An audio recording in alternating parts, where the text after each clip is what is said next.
Nas terras distantes, onde o povo enfrentava uma grande incerteza devido à escassez de alimentos, havia também uma seca escaldante que assolava a região. O calor era sufocante e o solo rachado refletia o sol impiedoso. Além disso, pragas de gafanhotos haviam devastado as plantações, tornando a situação ainda mais desesperadora. Vivendo nesse cenário desolador, havia um homem sábio chamado Samuel. Ele era conhecido por sua devoção às Escrituras e sua capacidade de transmitir sabedoria. Em um dia escaldante, ele se dirigiu à praça central da cidade, onde reunia-se a população ansiosa, e começou a narrar um trecho de Provérbios 3, dos 5 ao 6. Confia no Senhor de todo o teu coração e não te estribes no teu próprio entendimento. Reconhece o Senhor em todos os teus caminhos, e Ele endireitará as tuas veredas. As palavras de Samuel trouxeram algum alívio para o povo, mas a tensão da fome, da seca e das pragas ainda pairava sobre eles. Ainda estou com fome, suas palavras em nada me saciará. Samuel sabia que precisava fortalecer a fé deles e disse: Não temas, porque eu sou contigo. Não te assombres, porque eu sou o teu Deus. Eu te fortaleço e te ajudo e te sustento com a destra da minha justiça.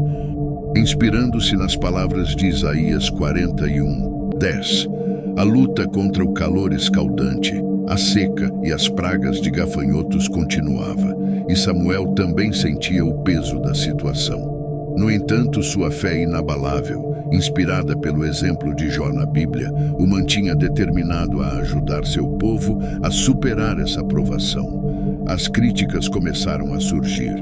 Alguns do povo começaram a questionar a fé de Samuel, acusando-o de não entender o verdadeiro sofrimento que estavam vivendo. Foi nesse momento que Samuel relembrou as palavras de Filipenses 4, dos 6 ao 7. Não estejais inquietos por coisa alguma. Antes as vossas petições sejam em tudo conhecidas diante de Deus pela oração e súplica, com ação de graças.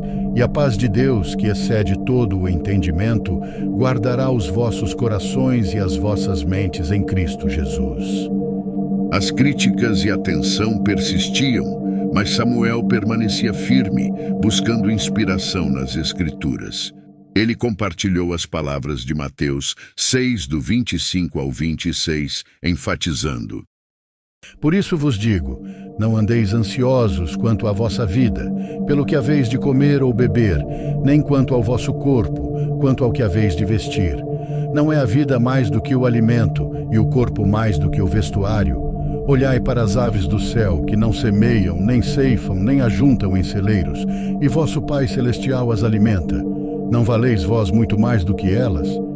Em meio ao calor escaldante e ao sofrimento, uma nuvem de esperança surgiu quando o povo, ainda que com críticas e dúvidas, começou a reconhecer a resiliência de Samuel e sua devoção à fé. Com o tempo, a comunidade decidiu unir-se em solidariedade, seguindo o princípio de Gálatas, capítulo 6, versículo 2. Levai as cargas uns dos outros e assim cumprireis a lei de Cristo.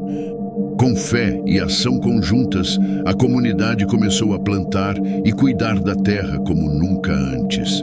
As pragas se afastaram após muitas orações e a chuva tão esperada veio, relembrando 1 Reis, capítulo 18, versículo 44. Por fim, na 7ª vez, o servo lhe disse: Vi subir do mar uma pequena nuvem, do tamanho da mão de um homem. Então Elias lhe disse: Vá depressa dizer a Acabe: apronte seu carro e volte para casa. Se não se apressar, a chuva o impedirá. Eles aprenderam que, como diz Colossenses 3:33, tudo o que fizerdes, fazei-o de coração como para o Senhor, e não para os homens.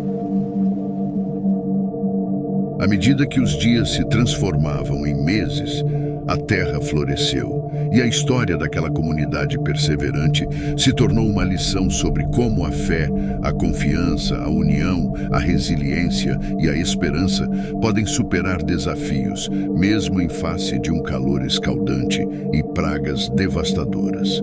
Samuel, embora criticado e desafiado, permaneceu como um exemplo vivo da importância da fé, inspirando gerações futuras a enfrentar desafios com coragem e perseverança.